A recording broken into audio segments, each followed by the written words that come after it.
Muito obrigado, Sr. Presidente. Queria começar por cumprimentar o Sr. Professor António Agostinho Guedes. Queria agradecer a sua presença,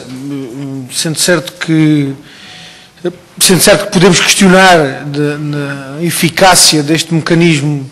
de audição dos candidatos. A verdade é que a Assembleia da República tem como uma das suas atribuições a eleição de membros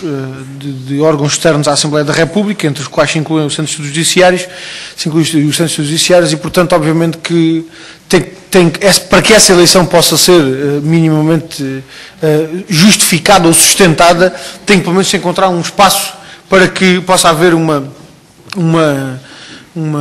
aferição daquilo que são as perspectivas que os candidatos a esta eleição se propõem e, portanto, mesmo que possamos pôr em causa o mecanismo, eu julgo o cumprimento não lhe queria chamar desta praxe, mas de facto é nisso que se transformou. É nisso que se transformou este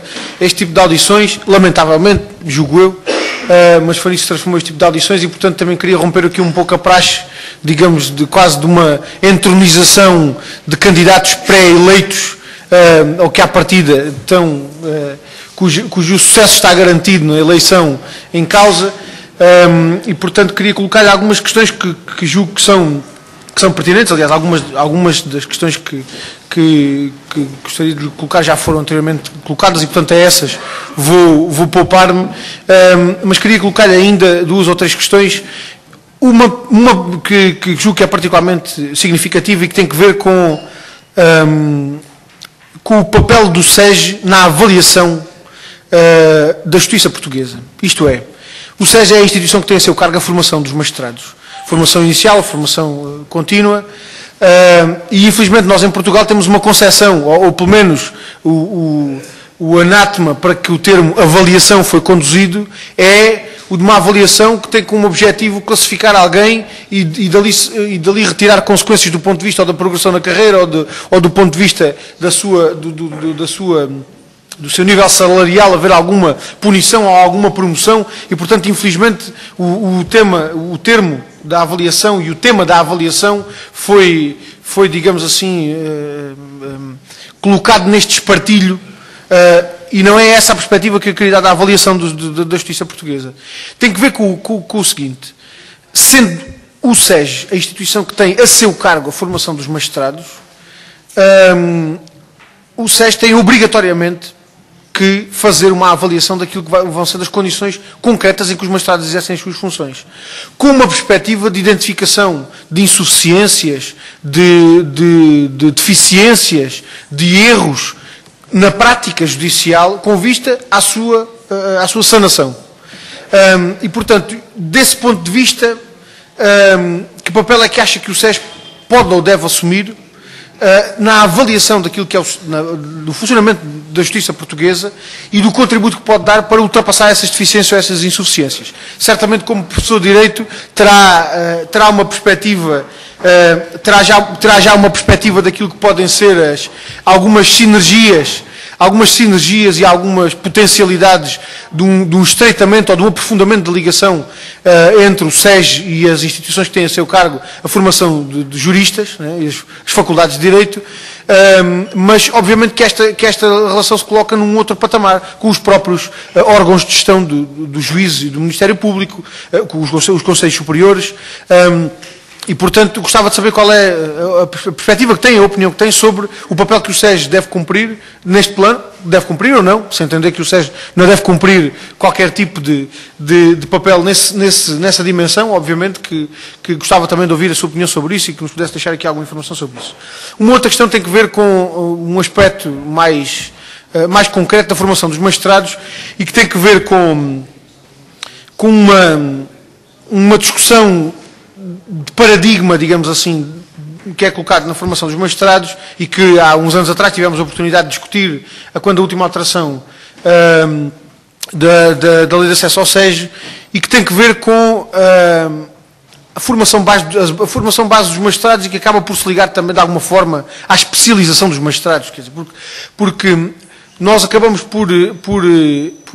encontrar na especialização o caminho a seguir perante as contingências que a vida nos coloca e as exigências que a vida coloca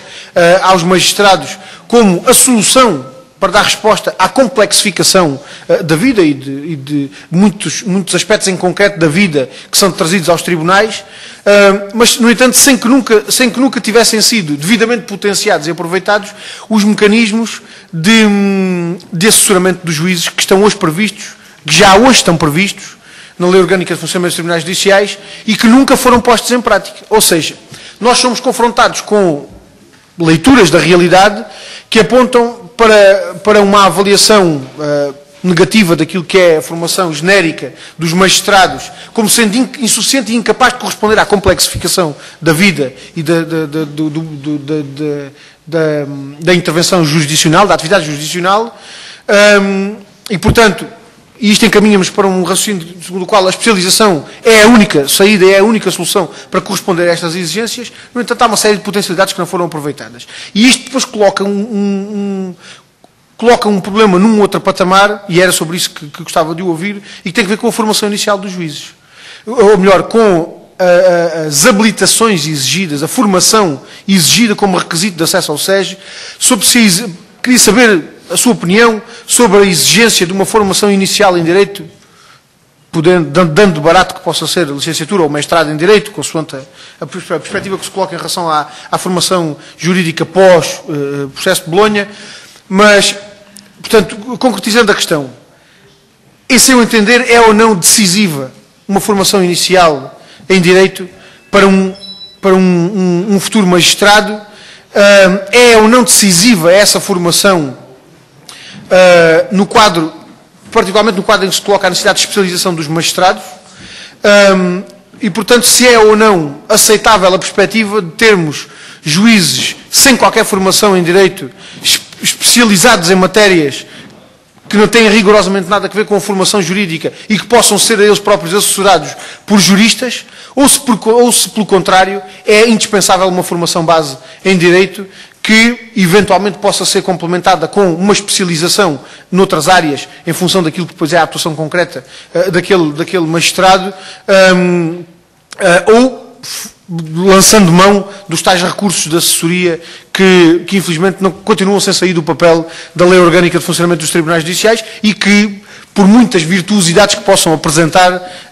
nunca, saindo da letra da lei, nunca poderemos aferir exatamente da sua eficácia ou da sua adequação às exigências que se colocam aos magistrados. E, portanto, deixava-lhe apenas estas duas questões. A extensão da exposição que fiz não corresponderá à profundidade das mesmas, nem à dificuldade na sua resposta. De qualquer forma, julgo que são questões relevantes sobre as quais gostava de ouvir a sua opinião. Tem que ver com uma questão que é muitas vezes colocada pela força da vida e que tem que ver com as exigências que nos dias de hoje se colocam do ponto de vista da comunicação dos magistrados. E dou-lhe um exemplo que talvez seja mais fácil compreensão da questão que quer colocar. Já ouvimos variedíssimas vezes, aliás, inclusivamente repetido nesta Assembleia da República, a referência a uma sentença, um acórdão do Supremo Tribunal de Justiça que terá entendido como legítima a agressão de um homem à sua esposa porque ela havia deixado de queimar o jantar. E isto resulta do quê? De uma incapacidade de compreender as sentenças e os acórdãos proferidos nos tribunais. Porque alguém que tenha uma noção daquilo que é a elaboração de um acórdão do Supremo Tribunal de Justiça terá a noção de que há uma referência às alegações de cada uma das partes. E essa referência à justificação da agressão, porque a senhora tinha deixado de queimar o jantar, não constava da decisão do tribunal, mas sim das alegações da defesa. E, portanto, atribuindo erradamente aos seus juízes uma responsabilidade que de facto não tinham na compreensão como legítima daquele comportamento. E isto coloca problemas que têm a ver com a comunicação da justiça para os cidadãos e a comunicação que muitas vezes que passa pelos magistrados. E as dificuldades com que os magistrados muitas vezes se confrontam com aquilo que é o imediatismo, muitas vezes, da comunicação social, da informação que é veiculado através dos órgãos de comunicação social, que se compadece pouco com a necessidade de aprofundar e de detalhar inteiramente o conteúdo de uma decisão judicial. E, portanto, gostava de colocar a questão. Que perspectiva é que tem da relevância que têm estas matérias do ponto de vista da formação dos magistrados, particularmente do ponto de vista da sua formação inicial? Entendo ou não que esta é uma área que exige alguma atenção redobrada para que, do ponto de vista social, a atuação em concreto dos magistrados e o funcionamento da justiça possam estar mais, digamos assim, mais blindados a tentativas de exposição de fragilidades ou de debilidades do sistema, que muitas vezes acabam até por não ter correspondência com a realidade, ou entendo que esta é uma questão que deve ficar remetida à consciência individual de cada um dos magistrados e na forma como cada um deles se relacionará depois com a comunidade. No fundo é disso que se trata.